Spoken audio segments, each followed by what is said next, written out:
And we're happy to come back again if there are questions or other things and other topics that would be helpful. So we're more than happy to do that as well. But we'll try and focus today on the smarter assessments and accessibility. We'll start with looking at just a very quick background and then a path forward, look at a few samples, and talk about the practice run with the field test that occurred recently. Look at the assessment system reports that will be generated for parents and the districts, then the assessment calendar and smarter accessibility, and then finish up with some routines or resources at the end.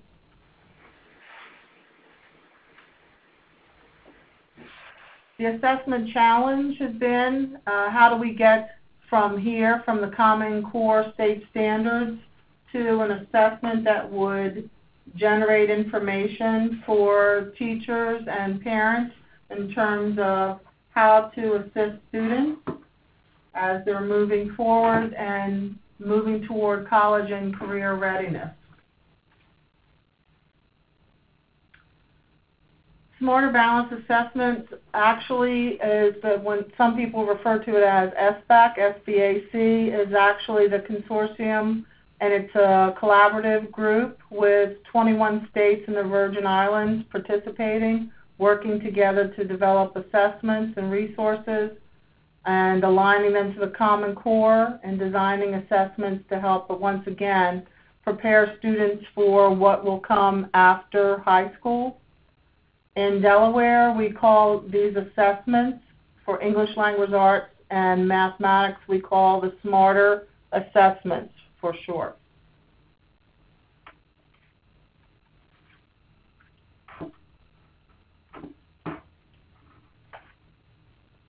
As we move forward with the new assessments, we're looking to measure how students are progressing on that path to after high school.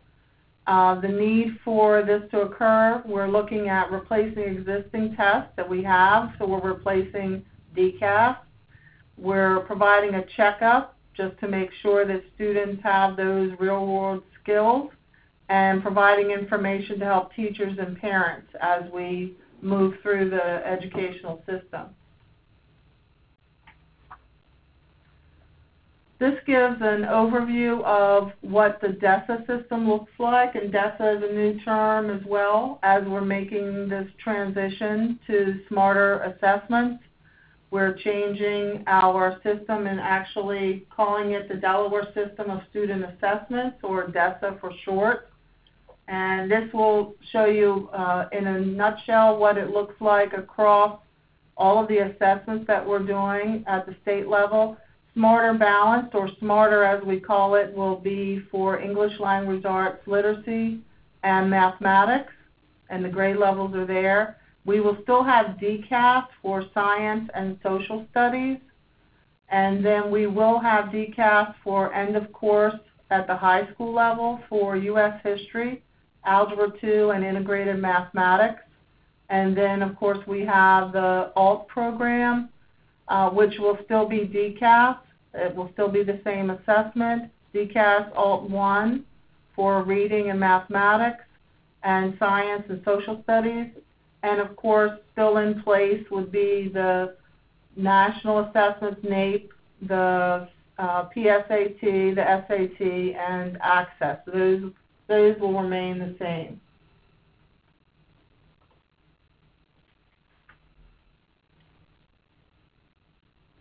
As I said, we're replacing DCAS reading and mathematics during this school year. The assessments will be administered, the smarter assessments, in grades 3 through 8, and then 11th grade in spring, which means one opportunity. There will be one assessment that will occur in the spring rather than having multiple assessments as we did with DCAS. We'll have one assessment occurring. And this assessment will be aligned with the Common Core state standards, which were adopted by our state school board in the fall of 2011. And then the components of this assessment will be the computer adaptive piece, which will be online, and that will involve multiple choice questions, grid item questions like students are exposed to now with DCAS, and interactive items where they're moving things around and interacting with the items and using technology. Then we also have the performance task, which will require students to work through a project type item with real-world skills and use research, writing, application of knowledge, and we'll take a look at a few of these types of items as we move on.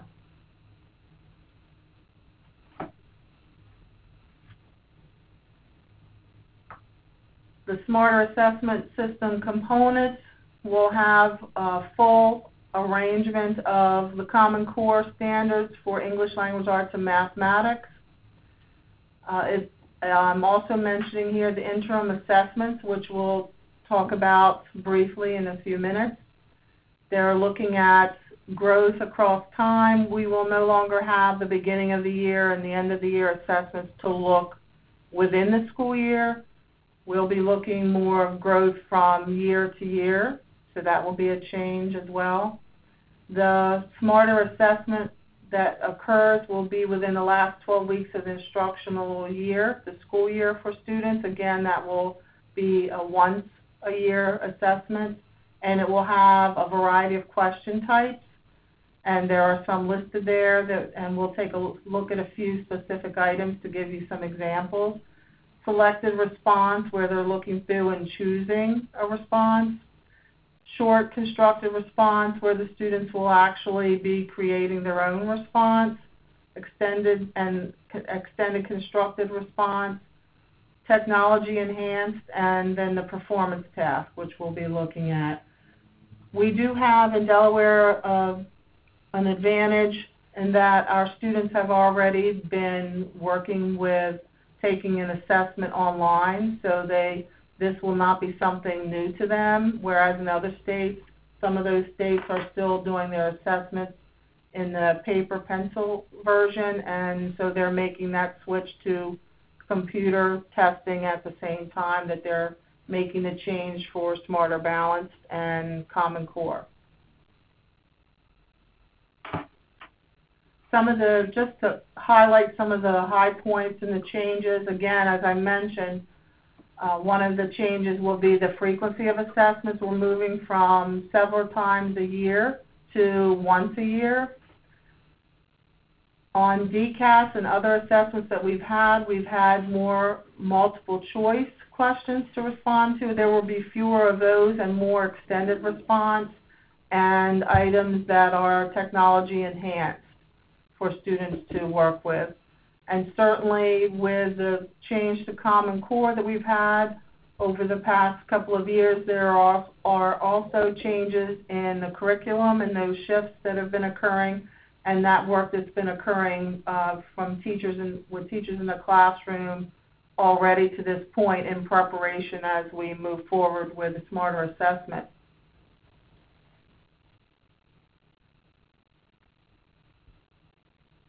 Well, another big change for us as we move forward with the Smarter Assessment is that in DCAS we had reading and mathematics being assessed. The change when we move to Smarter is that we will no longer just be testing in reading. We will be testing in English Language Arts reading, writing skills, listening, and research. That will be a change, and then mathematics.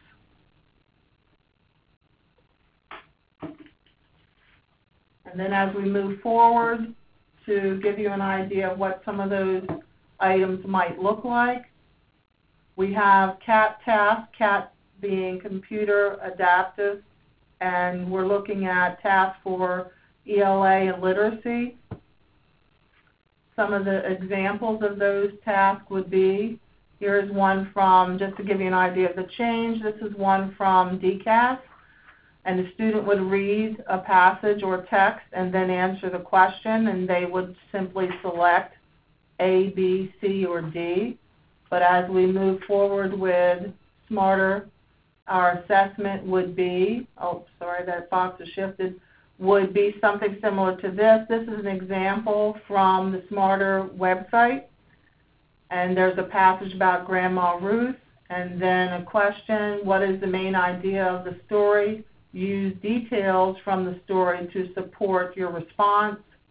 So not only are they giving a response, they are also supporting it, and that is a shift with Smarter Balance and with Common Core, that students are not just simply selecting an answer, they're looking for the answer and then supporting it with details and then keying in or typing in their response in the box provided.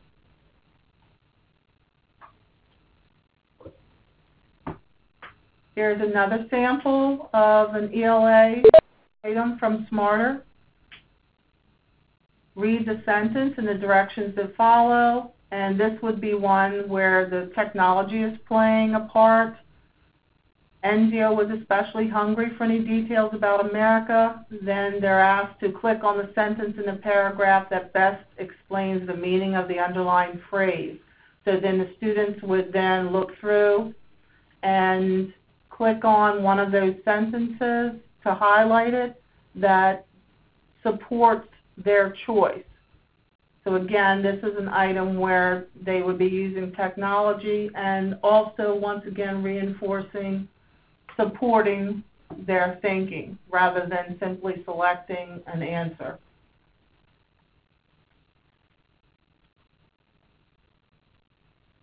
Students will be expected to do some writing on the Smarter assessment. They will have items where they are responding, and then they will also be having items where they are writing. And this is an example, narrative, brief, write example. A student is writing a story for her teacher about her first day of school. Read her draft, and then they're going to write a response, a narrative response, using dialogue and description to show readers what happens next. So once again, we're moving away from simply the multiple choice response, and they're going to generate their own response and respond to the task that they're asked to respond to.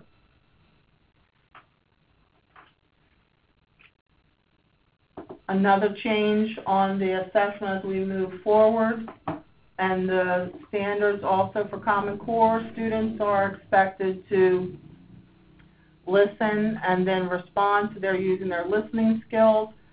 Select 2 questions that the listener can answer after listening to the presentation, and students will be listening with their headphones at the computer. There will be a very brief, generally they're 1-minute presentations, and they are listening to that. It might be a speech, it may be just some general information, and then they're responding. And this is an example, again, from Smarter. And they're selecting 2 questions that after they've listened to that presentation that they could respond to based on what they heard.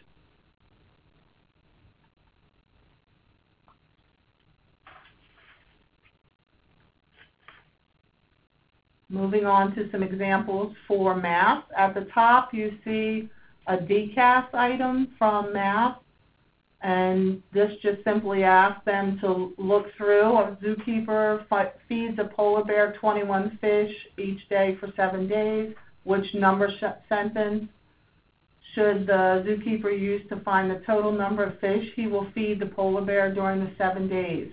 And then they are choosing the number sentence that would help them work through that problem and find the answer. That's a DCAS item, and then at the bottom there's an example of what a Smarter assessment item might look like.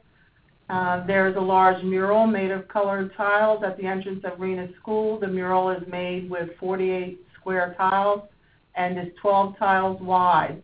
Select from the numbers below and write the numbers in the boxes to show a number sentence that can be used to find how many tiles the mural is.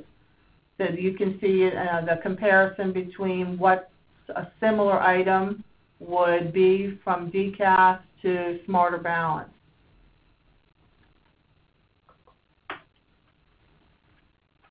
This is another sample of a mathematics item from Smarter, and this would be one that requires them to interact with the screen and with the technology, drag into the box exactly 3 unique expressions, and this is a higher grade level, whose sum is less than 10.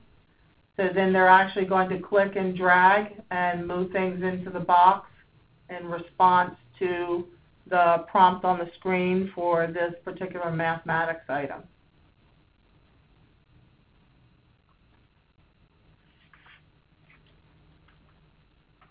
Now those are all of the computerized CAT items, and then we move into performance tasks, which are new for students, and these require application of knowledge, extended projects to demonstrate real-world writing and analytical skills. A lot of these are research-based. They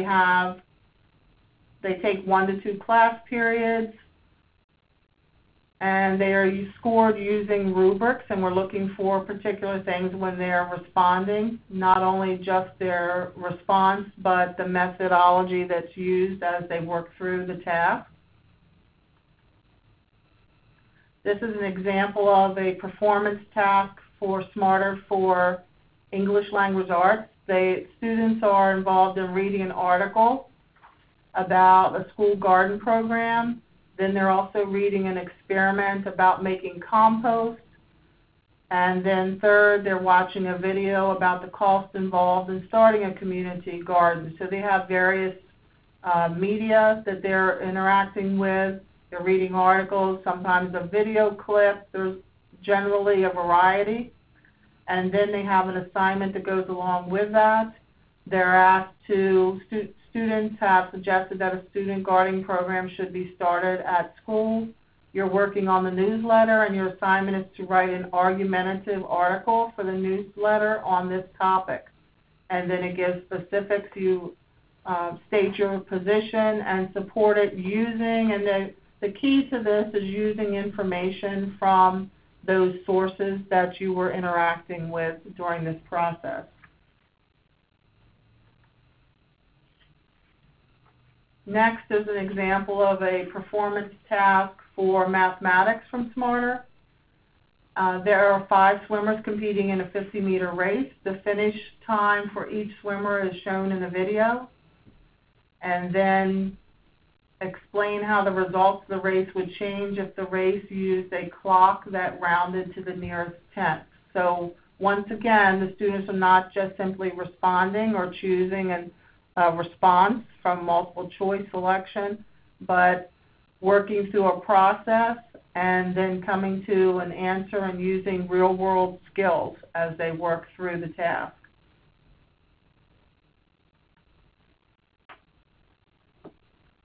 As we prepare for this transition to Smarter assessments, we were participating in a practice run. Across the nation, we had a field test of the Smarter Balanced items from March 25th to June 13th of 2014. We were trying out items. We were also helping teachers and students be prepared for this changeover to the new assessment. All of the governing states and the U.S. Virgin Islands participated in this field test, and we had over 4.2 million students that participated across the nation.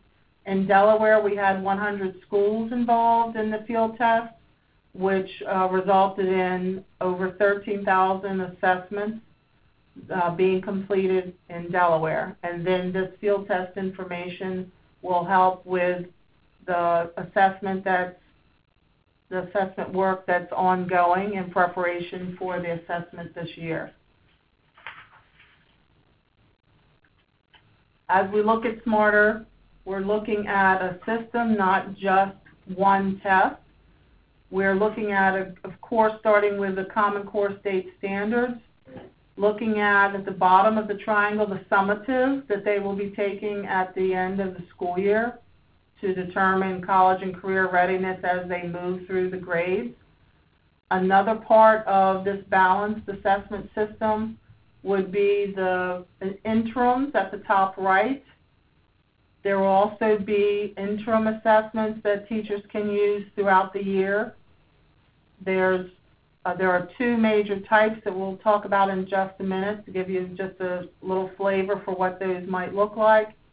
At the top left, we have formative resources, and these are resources in the digital library for teachers to use to, once again, help prepare students as they move forward. And then ultimately, we're heading to students leaving high school, college, and career ready, that they're prepared to make those decisions on what they would like to do once they're finished with high school.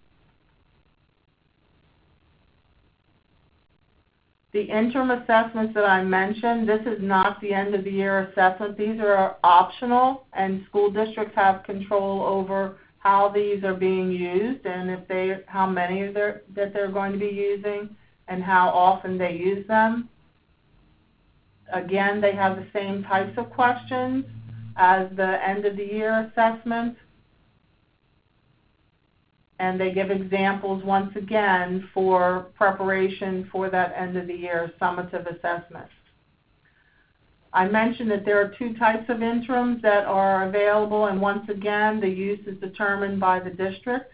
Interim assessments, there are two. The comprehensive assessment is a mirror assessment for the one that they do in the springtime. It looks, just like that assessment. It follows the same blueprint, which means it has the same type of questions that the students will see in the springtime. And this assessment can be used to gauge their readiness, or if a student moves from another state and did not take the assessment at some point, it would help the school district to then determine where their strengths lie and what challenges there might be for them so that they could assist the student during the school year. Also during the school year, there will be interim assessment blocks. And again, these interim blocks are optional, so both of these are optional, but these would be blocks that the teachers could use, and they are centered or chunked around specific areas of instruction. For example, a teacher may use one of the blocks that are around geometry or something around narratives. So the teacher can choose which block they would like to use, if they would like to use one as a pretest before they teach a unit of study on that particular area, and then do again at the end just to make sure that students have reached all of those standards or if there's additional work that needs to be done. So once again, these interims are optional pieces within that balanced system of assessment. Next, briefly talking about what the reports might look like. Once again, the reports are still finishing and they're under development, so these are some models of what they may look like. This is the smarter example of the student report that might come out for parents to review. Again, we will be looking at these, and Delaware will put out a version of the smarter reports, so there will be some tweaking once the final product has been developed, and it will be similar to our system with DCAS, and parents will be receiving the reports to know how students are progressing. Looking forward at when these things will occur, this is the Delaware System of Student Assessments, DESA, the calendar for this year, and you can see when the smarter ELA and mathematics will be taking place and what grade levels are involved, 3 through 8 and 11. DCAS will still be in place for science. For the EOCs, for social studies, we still have DCAS Alt for reading and mathematics, science, and social studies, and this gives you just a snapshot of when those assessments will be taking place. At the bottom are some optional assessment resources, as I mentioned, the digital library for teachers to use, and the interim assessments that teachers have the option to use during the school year, the EOC pretest, and then for Algebra 2 and integrated math, and with some dates of when those may take place. Once again, as we're looking forward to the new assessments, we're concentrating on replacing existing tests to make improvements in the assessment process, providing academic checkups by looking at real-world skills, and providing information during the year to give teachers and parents a better picture of where students are succeeding and where they may need help. Now, Helen will be continuing with smarter accessibility. Hi. Am I here? Should we get closer to the microphone? Sorry. Hi, I'm Helen Dennis. I'm glad to be here to talk about accessibility as it relates to Smarter, and briefly a little about DCAS as well. We have all our accessibility policies documented in a document called the DESA Accessibility Guidelines. And these guidelines provide the information for making decisions about inclusions of students with disabilities, English language learners, and students who are classified as both of those. And we also this year have information about providing support to students who are not identified as students with disabilities or ELLs, but do qualify for receiving some supports on the Smarter assessments.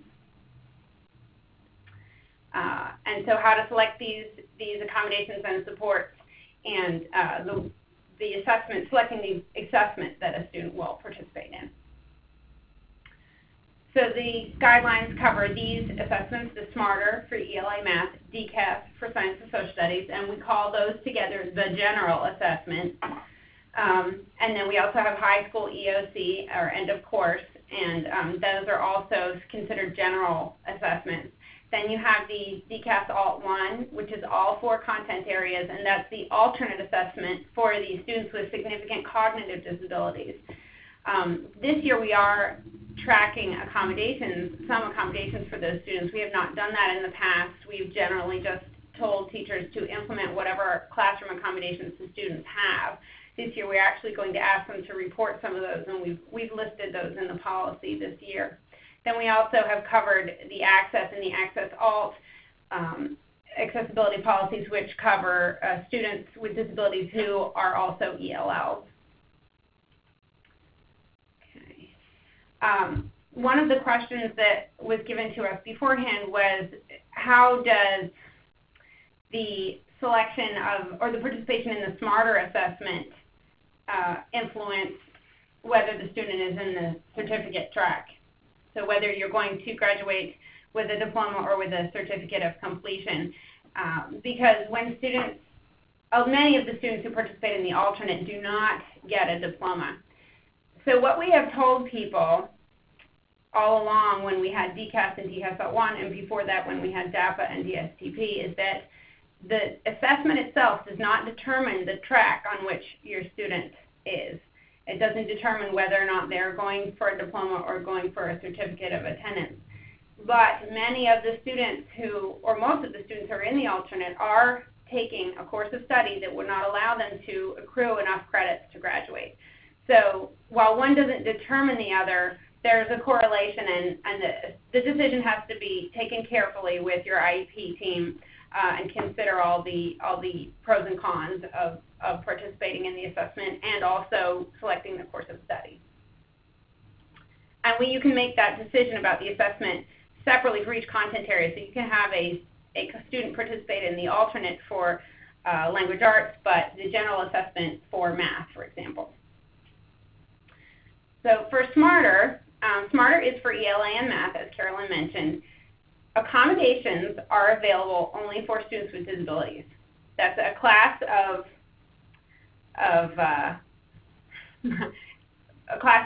things for the students with disabilities. And then we also have supports, which are available for ELLs and general ed students. And this next graphic I'm going to show you is really good at double click. Sorry, there we go. Double click. This is a smarter graphic that they came up with. We added the little labels on the side. And so there's 3 different categories of, I don't have a general word, of tools that kids can use on the assessment. There's universal tools, which are available to every student. So for example, that might be zooming. So you're zooming in on the screen or zooming out on the screen. Or scratch paper. All students can have those tools.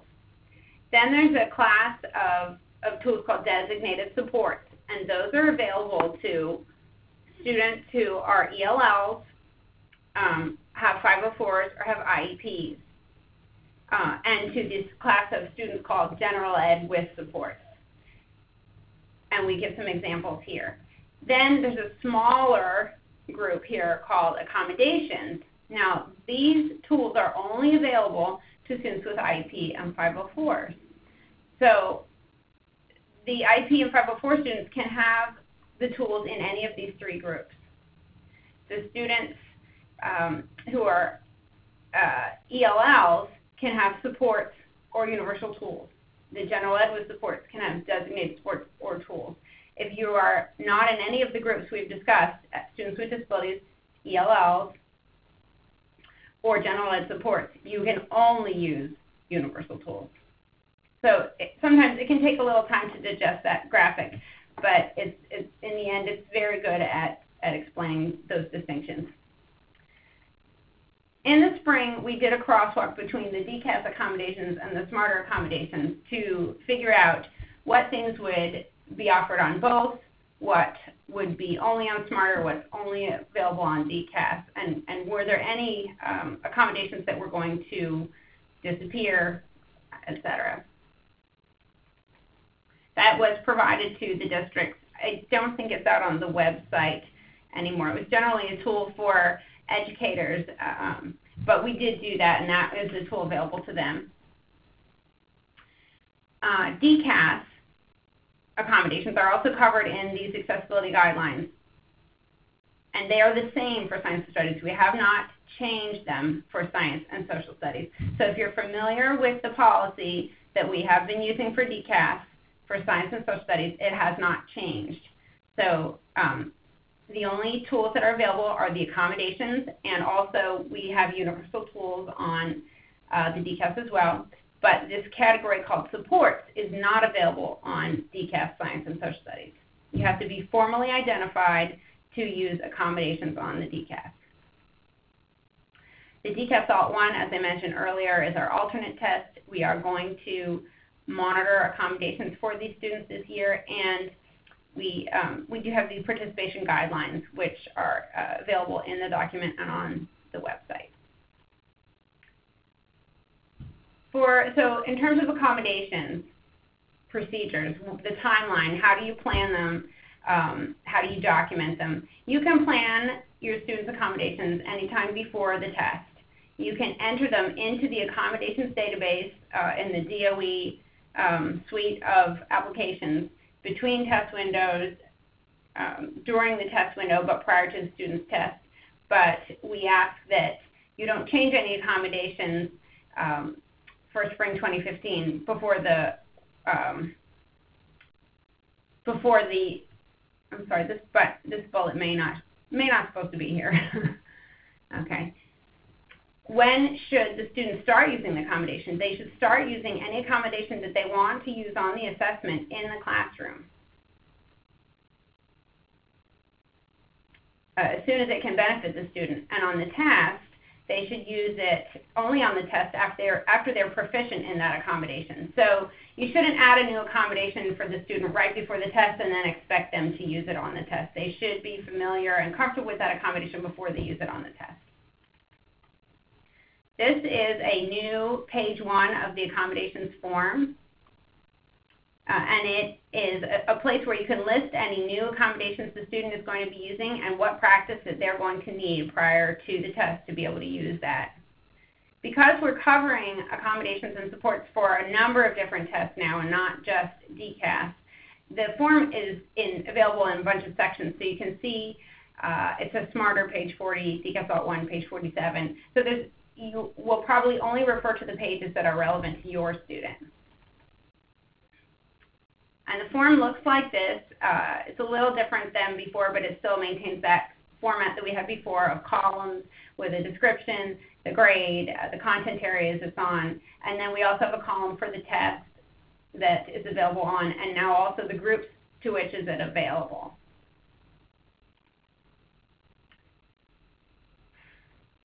The next bunch of slides here talk about some of the new accommodations that are available on Smarter. We now have the capacity on Smarter to provide American Sign Language in a little video, which is on a subsection of the screen. So there's an inset on the screen with a student translating the questions into American Sign Language, which is much superior to a computer avatar. So a lot of resources have been poured into it, and it's widely believed to be a very good thing. We also have translated glossaries for 10 languages. These languages were selected among the most frequent languages in the Smarter states, the ones that were most frequent across the states, and then the ones that were the high-frequency languages within each state. And so you click on the word. At one point it was hover over the word. Now you actually click on the word with the mouse, and the translation appears. And now it also provides audio. There's a little icon, and you can have the translation read aloud. And these are all let me take again. So the ASL, this is an accommodation. The glossary is actually a support. Most of the features that an ELL would use, all of them are supports. The glossaries is a support. Text to Braille or refreshable Braille, that is also available starting this year. And we will be working with districts to make sure that they have the right equipment for students, and that students start using that equipment early enough that they will be proficient in it for the test. There's a masking feature that is the support, and that is available to simplify the screen. Sometimes the screen is very busy. It's hard for the student to concentrate on the most important features of the screen, so they're able to mask. There is a universal tool that allows teachers to set the print size prior to testing. So you can set it out, and the print sizes that you can set are the same ones available in the Zoom feature. The handheld calculator. This is a lot different from DCAS. In DCAS, you were able to have a handheld calculator that was not adaptive, as long as it was the same kind of calculator that was being provided on DCAS. With Smarter, you can only have a handheld calculator if it is an adaptive calculator.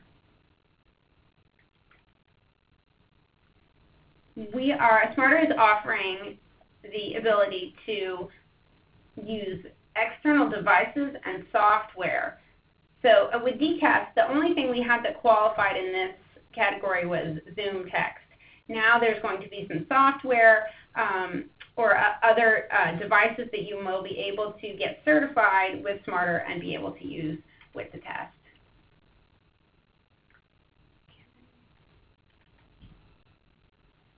Okay, we covered Braille.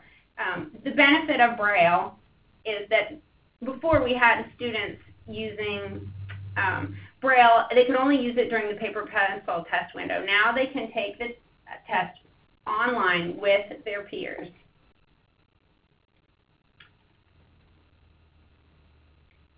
Okay.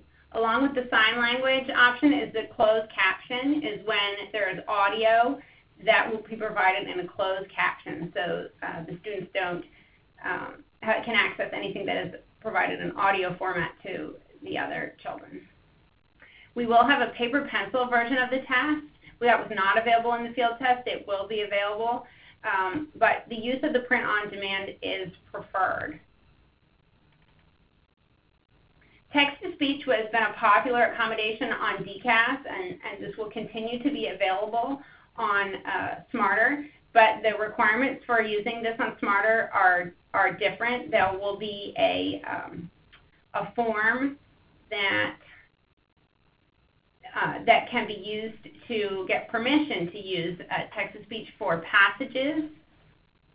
Text-to-speech for, I'm going to go back again, text-to-speech for questions is a support, and that's available to anyone who qualifies for support. Text-to-speech for passages, as part of the language arts test, is available also, but you have to fill out a form called the Text-to-Speech Human Reader Passages Verification Form. It will be submitted to DOE, and you look at it, the criteria are very similar to the accessible instructional materials criteria if you are familiar with those. And those will be submitted to DOE, and then the student's request would be approved, and then the student would then be able to use that accommodation on the test. These are the languages that are provided in the glossaries, and the full translation is provided in Spanish.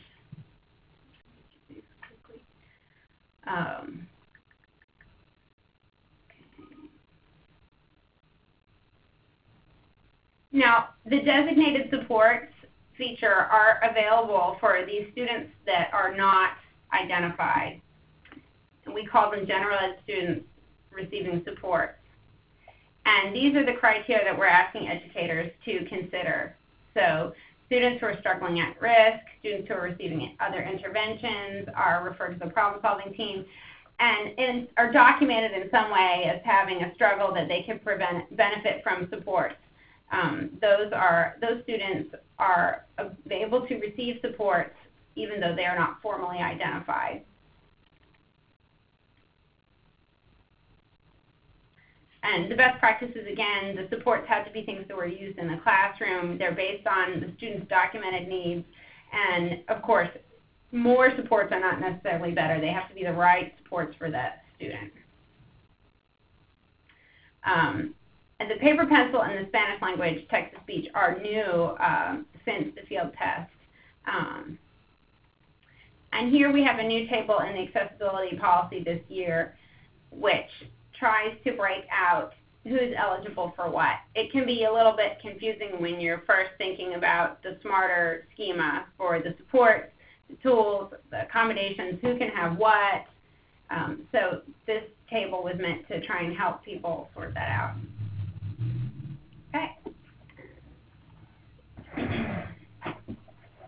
As we're making this move forward to smarter assessments, we're looking at some resources, and there are some examples of things that would be helpful. There, of course, is the assessment portal, and with resources there. This is the DCAS page, which is currently under review and will be revising, and it will be shortly posted. So if you go on the website, you can see the new website. The assessment portal will be there with resources for students and families so that you can go on and take a look at that. An additional resource that you could use would be delexcels.org. The practice test or training test, both of those are there if you wanted to go online and take a look at what an actual assessment would look like. You can also do that on the Smarter Balance website at www.smarterbalance.org. Take the practice test or the training test there so that you can get a feel for what that assessment actually looks like and how it plays out when you're involved in the testing situation. If you have additional questions, you could certainly contact us at the Office of Assessment, and our email links are there, Carolyn Lazar and Helen Dennis, and we have been thrilled to be here this afternoon to provide additional information because that's one of the best ways that we can help our students in Delaware is by providing that information to folks that are out there in the community, and sharing that information helps us to move forward with the assessment and helps with instruction in the classroom so that we can ultimately help our students and help them be prepared for college and career readiness so that they can make the choices that they would like to make when they graduate from high school. Okay. Carolyn and Helen, thank you so much for taking the time out this afternoon to share this invaluable information as we as parents and educators are gearing up to make sure that our students are as prepared as possible for this upcoming assessment. Again, to our participants, thank you very much for taking the time out to participate in the webinar today. If you have any follow-up questions, I don't see anything in the chat feature, but it was a lot of information, so it may just have to take some time to kind of sink in. If you have any follow-up questions, please take advantage of the resources that are available to you. You can always contact a Parent Information Center at 302-999-7394, or you have the email addresses and the contact information for Ms. Lazar and Ms. Dennis here available to you as well. Again, thank you all for taking the time out for participating in the webinar. Please don't forget that you will be receiving a survey, a link to a survey. Please take a few moments to complete that as your feedback is very critical in the ongoing supports and services that we provide to families and professionals. Thank you again, Carolyn and Helen, and thank you, everyone. Have a great day. Thank you. Have a great day. Thanks. Bye-bye. Bye.